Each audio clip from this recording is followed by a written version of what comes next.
Hello. This sermon audio is a ministry of the Town Church in Fort Collins, Colorado.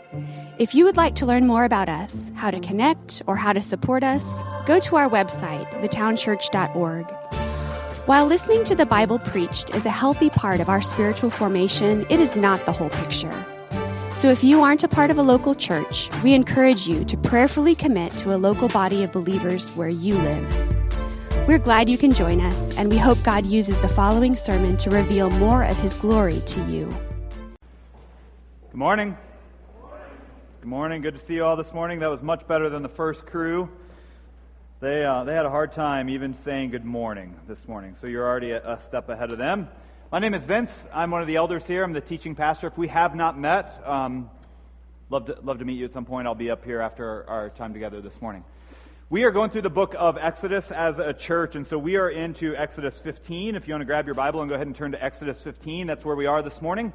We'll head through the rest of 15, get into chapter 16, and all the way into 17. So we've got a lot to cover, and I probably shouldn't say this, but I'm going to anyway. It's a lot to cover, so we're going to spend some time. So snuggle into those warm, comfy pews, and we'll move on. Exodus 15. We're into a new year. This is the last day of 2017, and with the end of the new year, for me at least, comes quite a bit of contemplation. Thinking back on the year previous, the 365 days previous, and I begin to think, well, were those the days that I was looking forward to? Or were those the days that I was expecting to have in that year? And if you're anything like me, you hit a new year with this strange mix of, on the one hand, anticipation for things to come, good things to come, and on the other hand, if you're like me, there's a little bit of cynicism, right? So you've got this anticipation and excitement of what is to come, a new and fresh start, and a bit of cynicism, thinking, but is this year really going to be any different than last year? Is anybody else there? Where you feel kind of that pull of, I want things to be different, but I don't really know that things are going to be different. There's this back and forth between what could be and what probably will be, right? But that's life. That's how life kind of goes. It goes in these ups and downs. And there are some times that are extremely joyful times in life. We have some really good time, and there are times in life where we think, is this ever going to end?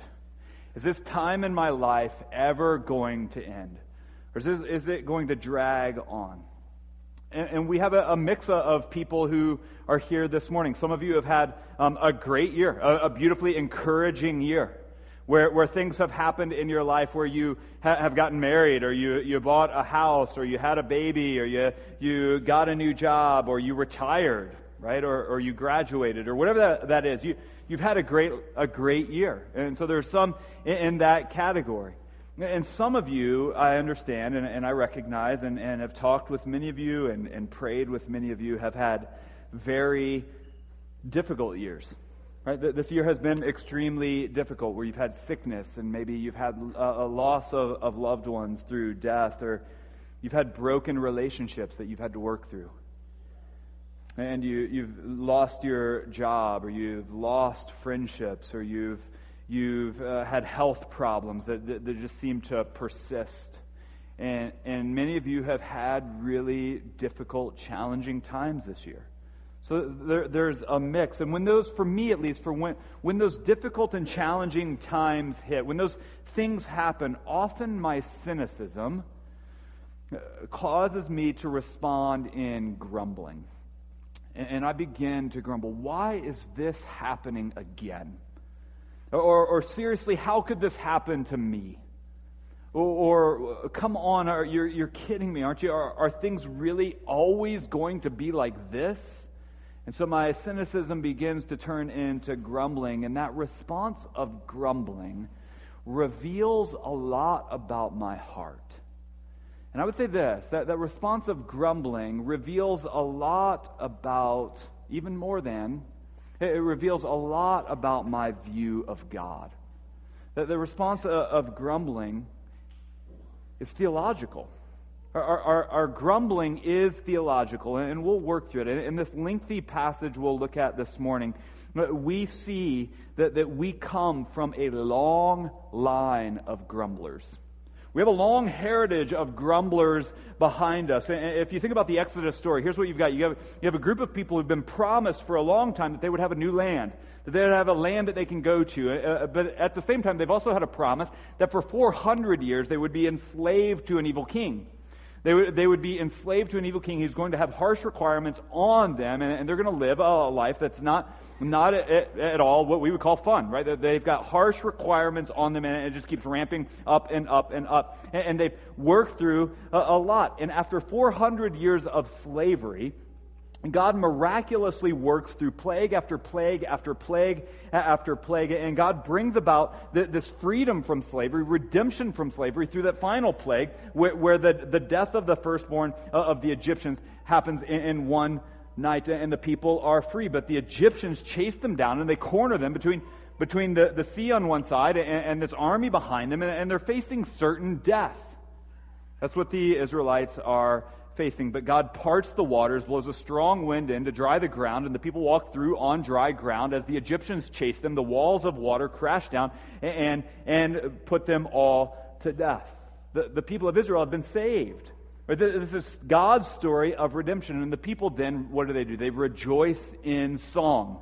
They burst out in song. That's what we saw the week before Christmas. And so the people of Israel have certainly had their ups and downs, haven't they?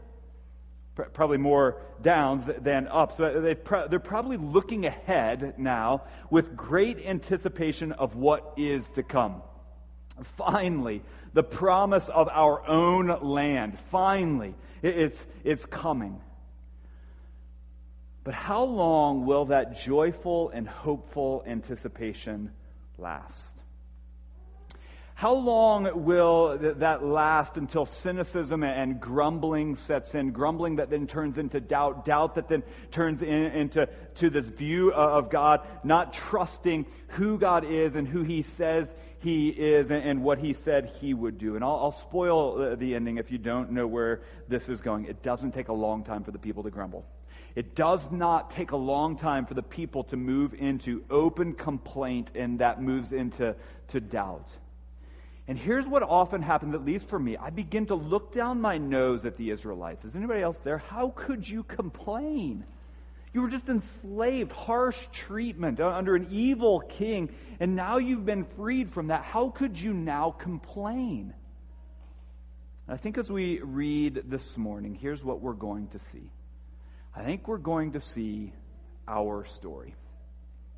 I think we're going to see ourselves in this story. We've got a long passage to work through this morning, and I want the passage to speak for itself and do most of the work. And so we're going to read through large portions of the text, and we're going to see how the grumbling of the Israelites moves on, and the grace and faithfulness of God rests on them. And we as we read and as we discuss the text, I want this question to be going through our minds. And here's the question: why do I grumble? And then the follow-up to that, why do I grumble, and what does that say about my own heart, and what does that say about my view of God? Because it's theological. Our grumbling is theological. So I think we're going to hit some stuff in this, at least for me. As I've been working through this text over the last week, I hit some stuff that really pushes at me. And so I want to spend just a minute here praying for us, praying that God would open our hearts, soften our hearts to see, because often when we come to things like this, we think, oh, I know someone who just grumbles all the time, right? And we've got someone else in mind. So I want to spend some time praying that God would open our hearts to see where we can be changed. Let me pray for us. God, we come to a text like this, a lengthy one, where we see the story, unfolding story of your people, a people you have saved, not by their works, but by grace. And we also see their grumbling. And in this we see our story. And so I pray, God, for my own heart, I pray that you would soften my heart. That you would help me to see areas where I grumble that I don't even realize. Now this is my second time preaching through this, that I don't yet even see. I pray that you would open my eyes to see that you would soften my heart to be receptive to the things the ways that I need to be changing.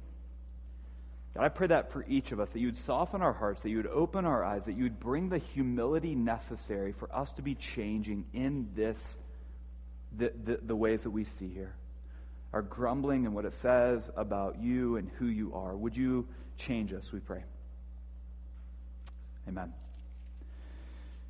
All right, here's what I want to do. I just want to jump right into the text that starts the first episode of Grumbling. Look at chapter 15. We're going to see grumbling and grumbling and grumbling and God's response and their response. But look at chapter 15. We'll pick up with verse 22. Here's what it says. Then Moses made Israel set out from the Red Sea, and they went into the wilderness of Shur. They went 3 days in the wilderness and found no water. When they came to Marah, they could not drink the water of Marah because it was bitter. Therefore, it was named Marah. And the people grumbled against Moses, saying, "What shall we drink?" And he cried to the Lord, and the Lord showed him a log. And he cried to the Lord, and the Lord showed him a log. And he threw it into the water, and the water became sweet. There the Lord made for them a statute and a rule, and there he tested them, saying, "If you will diligently listen to the voice of the Lord your God, and do that which is right in his eyes, and give ear to his commandments, and keep all his statutes, I will put none of the diseases on you that I put on the Egyptians, for I am the Lord your healer." Then they came to Elim, where there were 12 springs of water and 70 palm trees, and they encamped there by the water. Now, do you see this? In this very first episode, we see grumbling. Right off the bat, there's grumbling. And I want to point out a few things that I think we need to see in this episode of grumbling that may jab at us. On the heels of, we still hear the ringing of the tambourine. Right? The tambourine of Miriam and her tambourine band, they're still jingling. Right? And on the heels of that, the people begin their trek across the wilderness. They've hiked 3 days into the wilderness and they've found no water. No water. Now, they've certainly brought water with them, but that has long since run out because of all the people who are there and all the animals that they brought with them. Their Nalgene's and their hydro flasks are now empty. Right? Listen, they didn't have Nalgene's hydro flasks back then. That was a joke. They obviously had camelbacks, right? So anyway, gotcha. So here's where they go. Their water is gone, right? They've been traveling for 3 days.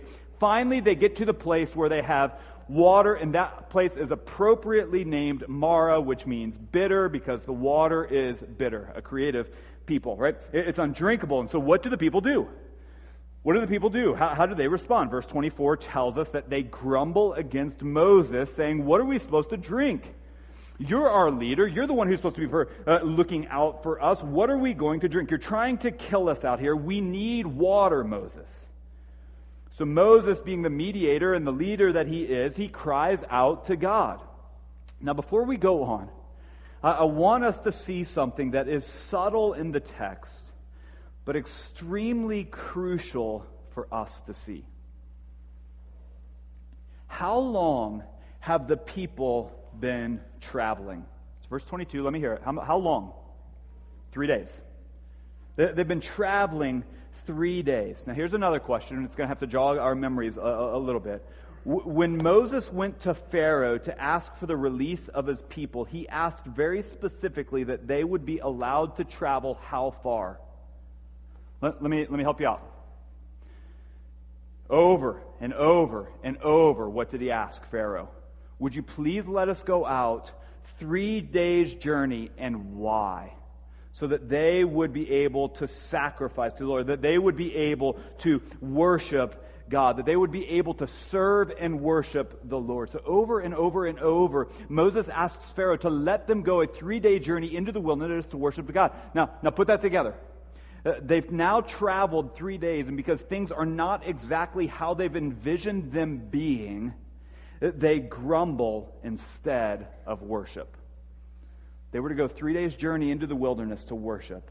And because things aren't exactly the way they thought they were going to be, they grumble instead of worship. Here's what we learn. I think we can apply this. Our grumbling hearts and our grumbling mouths replace the worship of God often. Our grumbling replaces worship. Again, my question, why do you grumble, and what does it say about your view of God? This is theological. Why do you grumble, and what does it say about your view of God? Could the answer be this? I grumble because I believe I'm worthy of worship. Now, we would never say that, right? We would never come out and say that I'm worthy of worship. But isn't that what we are communicating?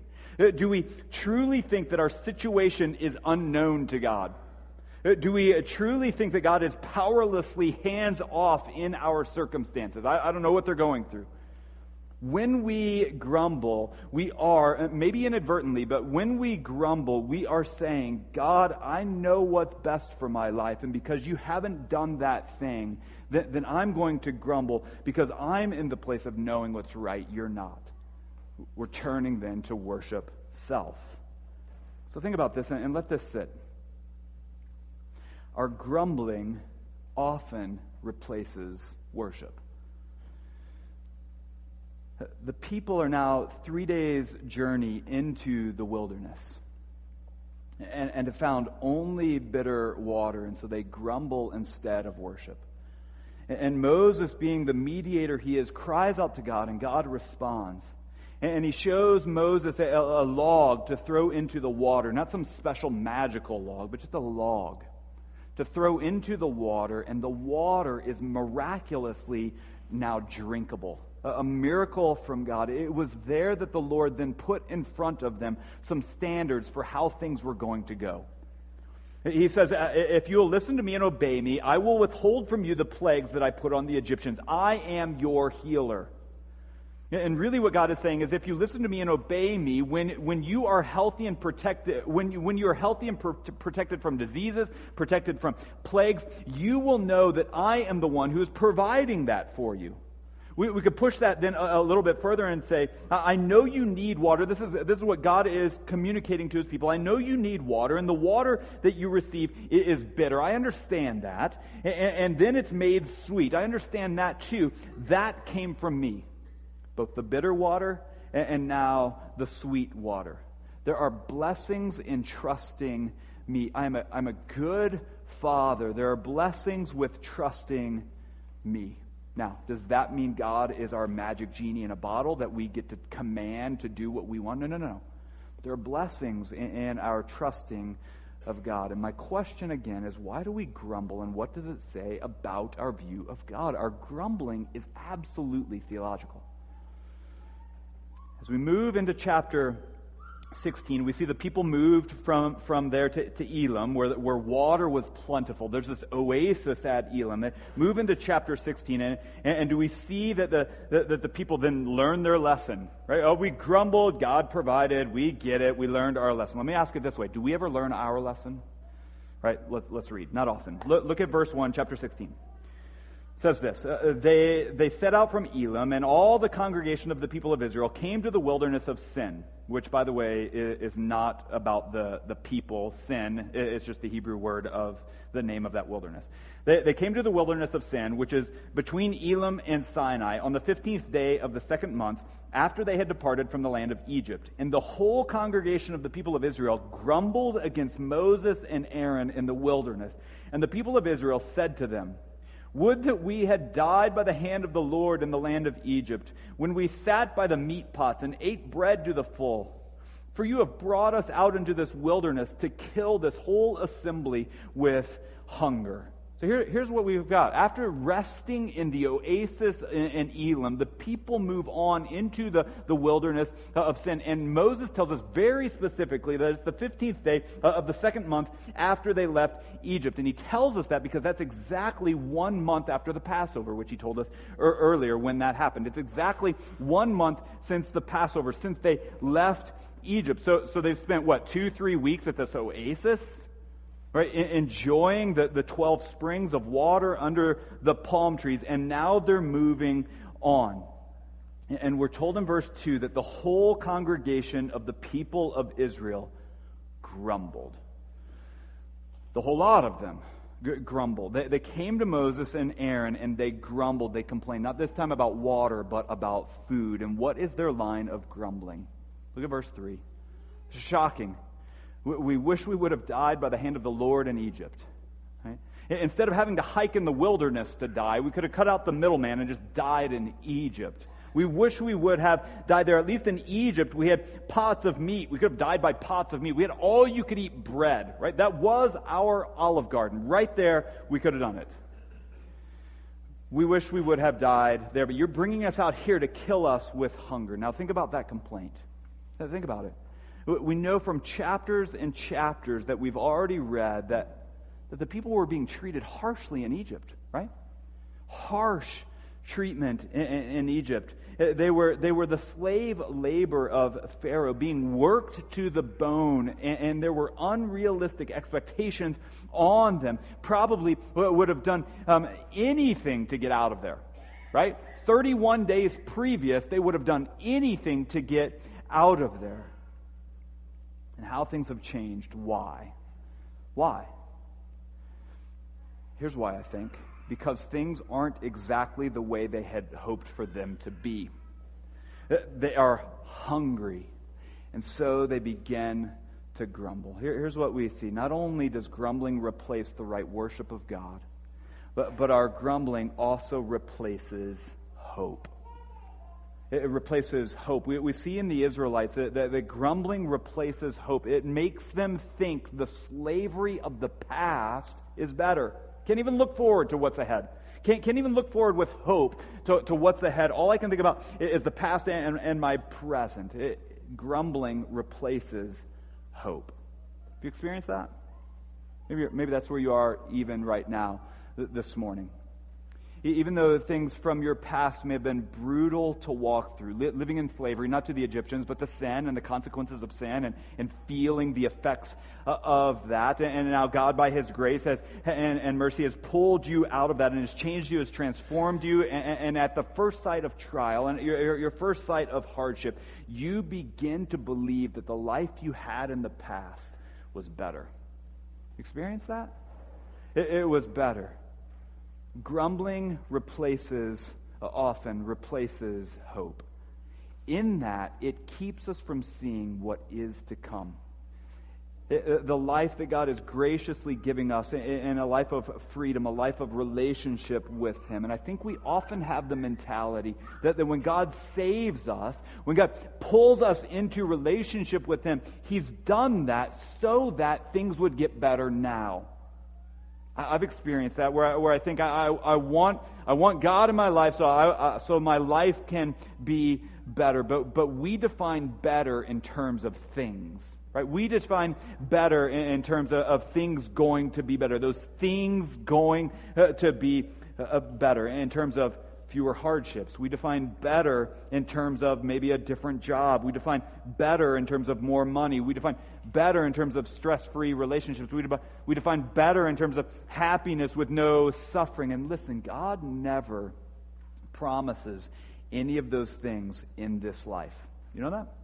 God never promises. Now, we receive them. They're good gifts, but God never promises any of those things in this life. In fact, Jesus spends so much of His time teaching in the New Testament, working to convince His would-be followers that hardship is coming, that hardship is part of life, that loss of relationship will happen, that you'll lose your father and mother and your brother and your sister, and that suffering will happen, and that you're going to face persecution, and that's what we experience here on earth. But listen, friends, we were not made for this place to be final. We were not made with this place in mind to be our final resting place. We were made for something greater when Jesus returns to restore this brokenness. Our grumbling today often keeps us locked into today or wishing that we had what we had in the past. Now you may be saying, well, no. My experience right now is actually setting my eyes on the future. But I would ask, is it really? Is it really helping you see what is to come? Or are you looking at this life and saying, no, I don't want it? Things back there were better. Things here could be different. Grumbling can often replace our hope. And so God says, trust me.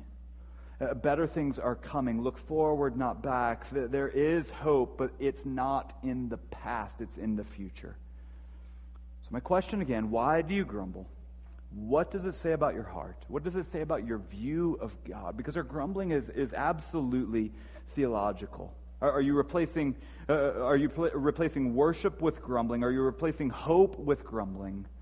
Why do you grumble? But here's what we see. God responds to us. God responds to Moses starting in verse 4 of chapter 16. Let's pick up there and read on. Let's see how God responds. Chapter 16, verse 4. Then the Lord said to Moses, "Behold, I'm about to rain bread from heaven for you. And the people shall go out and gather a day's portion every day, that I may test them, whether they will walk in my law or not. On the sixth day, when they prepare what they bring in, it will be twice as much as they gather daily." So Moses and Aaron said to all the people of Israel, "At evening you shall know that it was the Lord who brought you out of the land of Egypt, and in the morning you shall see the glory of the Lord, because he has heard your grumbling against the Lord. For what are we that you grumble against us?" And Moses said, "When the Lord gives you in the evening meat to eat, and in the morning bread to the full, because the Lord has heard your grumbling, that you grumble against him, what are we? Your grumbling is not against us, but against the Lord." Then Moses said to Aaron, "Say to the whole congregation of the people of Israel, 'Come near before the Lord, for he has heard your grumbling.' And as soon as Aaron spoke to the whole congregation of the people of Israel, they looked toward the wilderness, and behold, the glory of the Lord appeared in the cloud.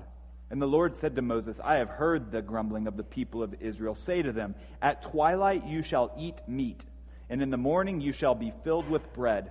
Then you shall know that I am the Lord your God.' In the evening, quail came up and covered the camp, and in the morning dew lay around the camp. And when the dew had gone up, there was on the face of the wilderness a fine flake-like thing, fine as frost on the ground. When the people of Israel saw it, they said to one another, 'What is it?' For they did not know what it was. And Moses said to them, 'It is the bread that the Lord has given you to eat.'" So God responds to their grumbling, doesn't he? God responds to the grumbling of the people, and here's what we see as his response. God is gracious. God is absolutely gracious. So we've got to see that anything aside from wiping them out is gracious, isn't it, at this point? Anything aside from that would be gracious. And he says to them, "I'm going to rain bread from heaven. I'm going to do it in such a way as to test the people. I'm going to supply just enough for today. I'm going to do this because I want to see whether or not the people will obey my law in the future. This is a test for the people." Now, for you and I, we think about that and we think, well, what's the big deal? Right? Because we can go to a grocery store every day and get the things that we want and we need. We can go to our favorite fast food restaurant every single day. Wouldn't recommend it, but we could do that, right? Nowadays we can even hit the internet and type in what we want, and the grocery store just it magically appears on our front porch. Every single day we could do that. But for the people in this agrarian culture, in this farming culture, they knew that they needed to harvest as much as they could for today, for tomorrow, and for the months to come. They knew that they had to get out there and bring it all in because they weren't sure what the future harvest would hold for them. So put your mind there. For the people, this was a test. Verse 5, on the sixth day, God says, I'll provide twice as much as that, and as what you're to gather, twice as much. You'll go get it and bring it in. He doesn't explain why yet. He just instructs them as a test to see if they will obey. And then in verse 6, Moses and Aaron turn to the people and say, you will know that it is the Lord who brought you out of the land of Egypt. In the morning, you're going to see the glory of the Lord. You're going to see it. Now, why is God going to respond with so much grace? Why? Think about this. Think about what we just read. Why does God respond with so much grace? I think if we were answering that for us, I know we probably wouldn't say it in these kinds of words, but I think our minds go to the place of thinking, well, because they were God's people, right? Because the people were in that way worthy of God's favor. The people obeyed God, they loved God, they did what He said. Isn't that what we would expect then from God? I think that's often our theology. Why does God offer grace? Because the people did this. God responds to me favorably when I'm obedient and devoted and disciplined in my love for Him. I'm headed into a new year, and I want this new year to be better than the year previous, and because of that, I'm going to join together with a group of people who are reading through the Bible in a year, and I'm going to do it because I want my year to be better. And we look for ways that God will respond in favor to us by doing things. But why does God respond favorably? Look at the end of verse 7. Because He heard the grumbling of the people. Because the people were a mess, God responded favorably. Because the people were grumbling. God is gracious. And the lesson here is not, well, I guess I should grumble more. So don't take that away, right? I guess I should grumble more and God will be gracious. God will respond favorably. That's not the lesson. The lesson is not about us. The lesson is about God being gracious. God is a gracious God. God did not respond favorably because of anything the people did or did not do. That wouldn't be grace. That would be reward, right? Moses continues then to explain multiple different times, multiple different ways. You aren't grumbling against us. You aren't grumbling against us. You aren't grumbling against us. Your grumble, your complaint is against the Lord. Yeah, the same one who provided all things for you, not least of which your freedom from slavery. You're complaining against God. So what do we see? If we jump down to verse 13, in the evening God provides quail, and in the morning God provides fine flake-like bread across the ground. And the people ask in verse 15, what is it? Very simple question. And Moses responds. I think this is crucial for us to see. Very simple question, very simple answer. It is the bread that the Lord has given you to eat.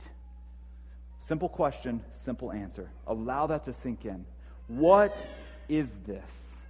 It is the bread that the Lord has given you to eat. The people are grumbling and they're hungry, saying they wish they could go back to Egypt where there was food. From the sky, quail and bread rain down, and the people ask, what is it? And Moses has no other response than to say, it is the bread that the Lord has given you to eat. Why? Because you grumbled. God is gracious. God's gracious. So consider that today. How has God graciously given to you those things you need when what you have offered in that equation is grumbling? How has God graciously given to you those things that you need when what you have done is grumble? Did you wake up this morning and eat?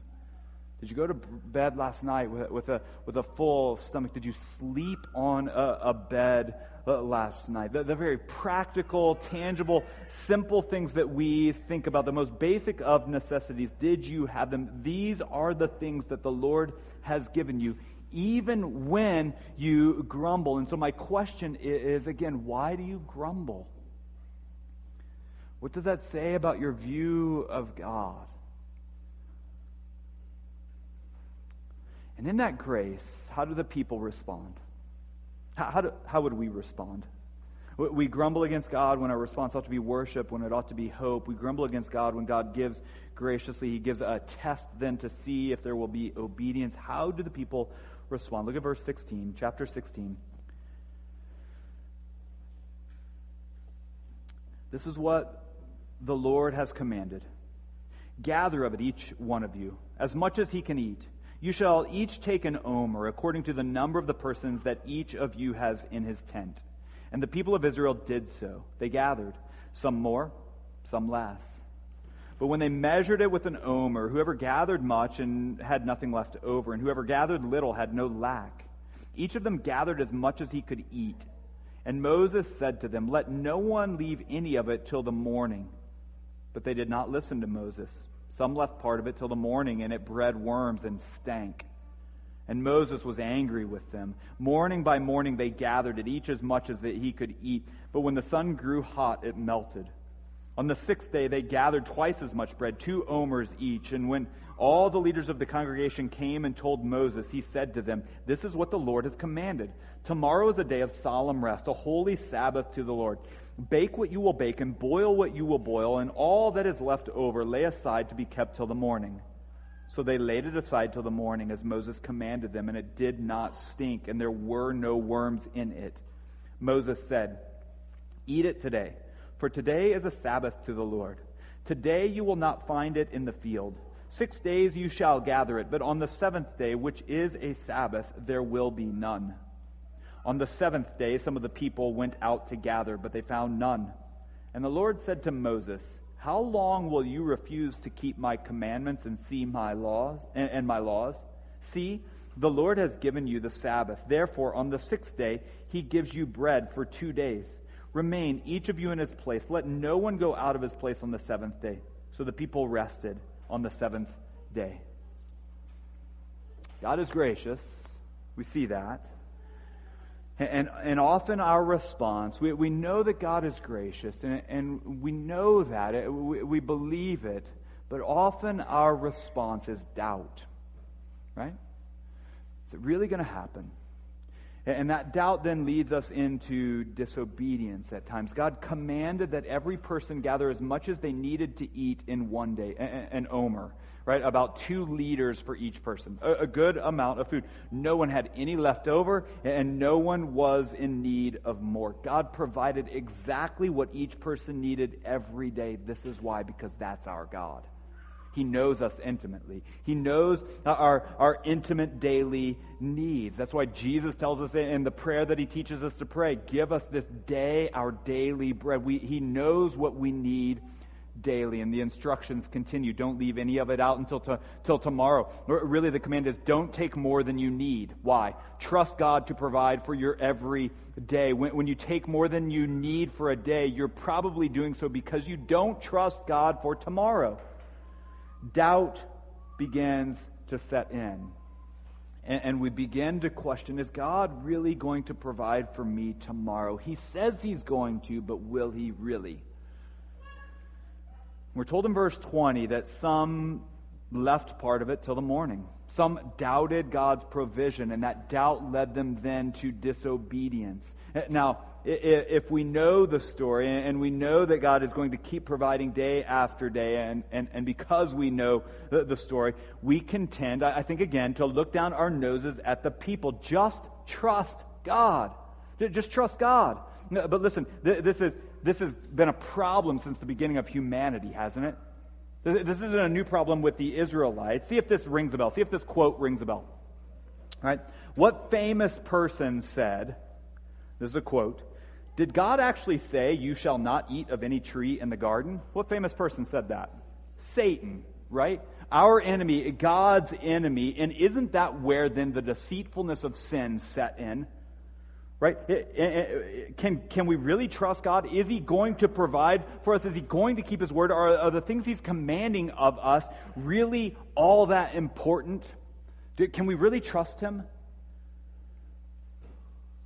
And while it may not be about picking up bread every morning, don't we still struggle to trust God's good commands for us in many ways?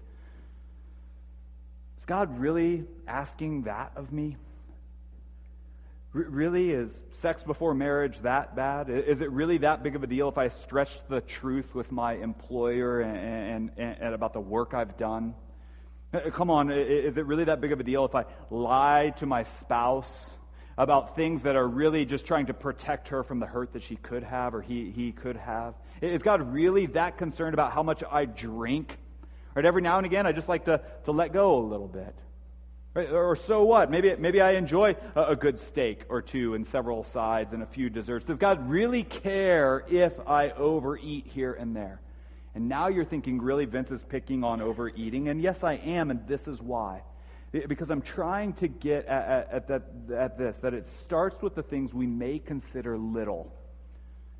And then it snowballs into blatant doubt of who God is and straightforward disobedience of God. You see that in your own life? Starts with something small, begins to snowball into something bigger. And do you know where all of that starts? At least where it did for the Israelites. Think about where it starts for them. It starts with grumbling. It starts with this entitled attitude of thinking that God owes you something, and if that something doesn't come in the way that you think it should come, then you grumble, and then in God's grace and His kindness, He still gives you good gifts, and we take those good gifts and we abuse them, and we doubt it, and we doubt who He says He is, and then we disobey, and we see that spiral happening, and it's a slippery, slippery slope. There are blessings associated with belief in God and obedience to His commands. There are blessings associated there. Again, not saying that God is our genie in a bottle, that we ask for anything and He gives it to us, but there are blessings associated with obedience. Likewise, when we doubt God and disobey, we tend to experience the consequences and effects of our disobedience. We see it here. The Israelites woke up to steaming piles of worm-infested bread mush. Right? When we go outside of what God intends and commands for us, this is what we receive. There are blessings associated with belief in God and obedience to His commands. So in part, the Israelites learned from their doubt and learned from their disobedience. In part, they did. On the 6th day of the week, the people gathered twice as much bread as they needed because that's what God commanded them to do. God commanded that of them. Again, a test, but also a mirror of what He did after He spent 6 days creating. You are to mirror this. God says in verse 23, tomorrow is a day of solemn rest, a holy Sabbath to the Lord. This day is set aside to recognize what God has done. It's a day of restful trust in who God is and who He says He will be. And God's intent for that day is that the people rest from their work and look to the one who is trustworthy to provide. And when they wake up on the seventh day, their bread will not stink and there won't be worms in it. And at the same time, on that day, there will not be any bread in the fields. Why? Because God doesn't provide? No, because He already has. God had already provided. There are blessings associated with belief in God and obedience to His commands, and God follows through with His promises and has a plan for His commands. What's His plan? It's this: trust, rest. God is gracious and God is kind and God is our provider, and so you rest. But think about this. Let's not, again, look down our noses at the Israelites. If on that seventh day, put yourself here, if on that seventh day you got up and there wasn't bread in the field like there had been on the previous 6 days, would you be concerned that God's provision was over? I'll answer that for you. You would be. And so you would go out there and you would look and you would scrounge around and you would look to see where it was. This is exactly what we see in verse 27, that some of the people went out to gather. They doubted God's goodness. They doubted His promises. They disobeyed His commands. And this is the test that God put in front of them to see if they would obey, because He's about to set up for them what life would look like inside a believing covenant community. Are they going to trust? Are they going to trust? And we'll get to this in the weeks to come, where the commands are made and set about the Sabbath. But now what we see is this back and forth grumbling, this entitled mentality, this sometimes believing, this sometimes doubting, this sometimes obedient, this sometimes disobedient community. And what I think we really see is us, isn't it? The Israelites are a mirror for us to see ourselves. And God says, how long will you refuse to keep my commandments and my laws? He says, I've given you the Sabbath as a gift. I've given you the gift of good rest. I've given you the gift of restful trust in me. I've given you that Sabbath to rest and obey and reflect on who I am as a provider. How long will you refuse to keep it? God is gracious, giving us what we don't deserve over and over and over again. And often our response, aside from God's work in us, often our response is doubt that then leads to disobedience. You might feel the weight of that. It's weighty. And I think what we have got to remember is that God is loving. God is kind, and that God is faithful, and that God is merciful, and that He's faithful. He is absolutely faithful. That's the point of those summarizing verses near the end of chapter 16. Let me read those verses. Some people think that Moses came back and inserted these in after all of these events had happened to show the faithfulness of God. But look at verse 31. Now the house of Israel called its name manna. It was like coriander seed, white, and the taste of it was like wafers made with honey. Moses said, "This is what the Lord has commanded. Let an omer of it be kept throughout your generations, so that they may see the bread with which I fed you in the wilderness when I brought you out of the land of Egypt." And Moses said to Aaron, "Take a jar and put an omer of manna in it and place it before the Lord to be kept throughout your generations." As the Lord commanded Moses, so Aaron placed it before the testimony to be kept. The people of Israel ate manna for 40 years, till they came to a habitable land. They ate the manna till they came to the border of the land of Canaan. An omer is the 10th part of an ephah. That makes a lot of sense there, doesn't it? Right? Here's what it is. It's about 2 liters. But here's what we see in this. God is faithful. That's what that Moses is trying to put in front of us for us to see. God is faithful, and He wants us to know it and remember it.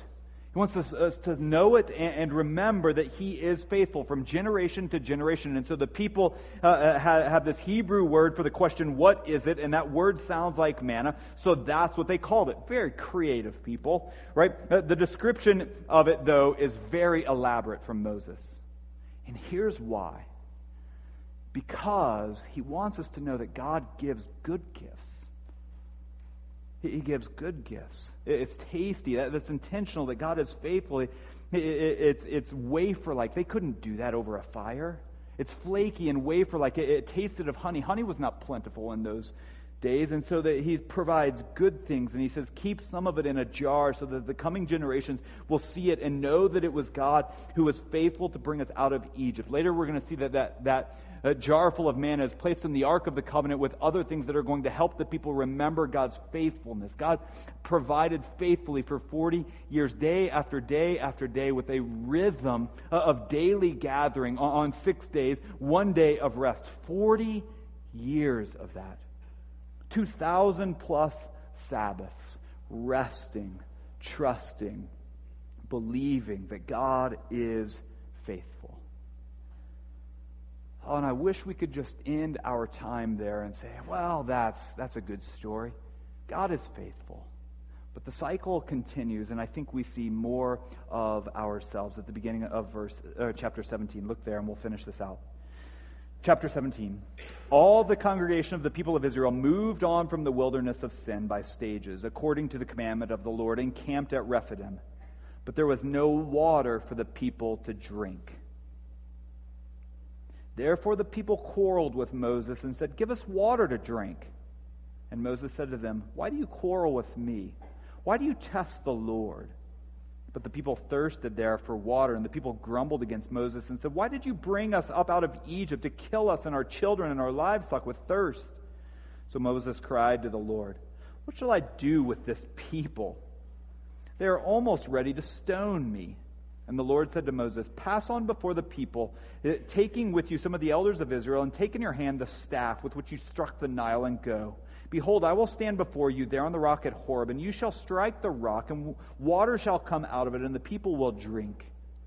And Moses did so in the sight of the elders of Israel. And he called the name of that place Massah and Meribah, because of the quarreling of the people of Israel, and because they tested the Lord by saying, "Is the Lord among us or not?" Grumbling replaces our trust and our rest. People have just come off the instruction of the Lord to rest, to trust Him and to rest. The people have seen the cycles of God's faithfulness and grace and kindness, and they've received what they do not deserve. And even in their grumbling, God continues to provide, and still they grumble. We don't have any water. In fact, the people get to this place of asking the question at the very end of that section that we just read, "Is the Lord among us or not?" I think we've been there, haven't we? Where we begin to say, "God, where are you? Are you even here?" And my question for us again is, why do we grumble? What's at the root of it? I think that's what I want us to consider this morning. What is at the root of your grumbling? What is at the root of it? What does it say about your heart? And what does it say about God, your view of God? What if we spent some time in these next hours before a new year thinking about what is at the heart of the root of my grumbling? And what if then we look forward in hope in this new year to a God who provides, who is faithful, who is gracious and kind, and we replace that grumbling with gratitude, and we replace that grumbling with hope, and we replace that grumbling with worship. A worship of a God who is worthy. And here's the beautiful thing. We'll close here. Here's the beautiful thing. Some of you have probably already gone in this direction and made this connection. That God is faithful, not just faithful in providing bread for physical sustenance, and not just faithful in providing water to quench thirst, but He has provided everything we need to be in right relationship with Him. He's provided everything. These things in Exodus point us forward to see more and more of Jesus. They point us forward to see Jesus. In fact, Jesus makes this beautiful connection in John 6 where He's just fed 5,000 people, what? Bread. And they want to know, well, how did you do these great things? I want to do these great things. So they begin to question Him. How can we do these great works of God? And listen to what Jesus says. Jesus answered them. This is the work of God, that you believe in Him who He has sent.